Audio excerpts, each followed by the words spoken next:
सकाळी नाश्त्यासाठी करा असं नाचणीचं भन्नाट उपीट, आणि याला आटी उपीट पण म्हणतात, हाटी उपीट पण म्हणतात. तर याच्यामध्ये मी 2 वाटी पिठासाठी 4 वाटी पाणी घेतलं आहे. त्याच्यामध्ये तीळ, ओवा, जिरं, बडीशोप हे सगळं टाकून घेतलेलं आहे. थोडा तेलाचा थेंब टाकलेला आहे. चवीप्रमाणे मीठ टाकून घेतलं आहे.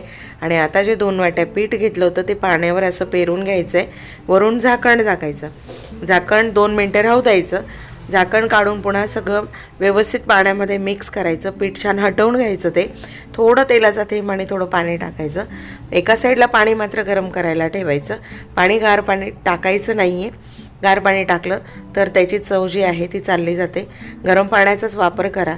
असा उपीट असेल, उपमा असेल, नाचणीपासून असं सुंदर पदार्थ तयार होतो आहे. अशी वाफ आल्यानंतर ताटात घ्या.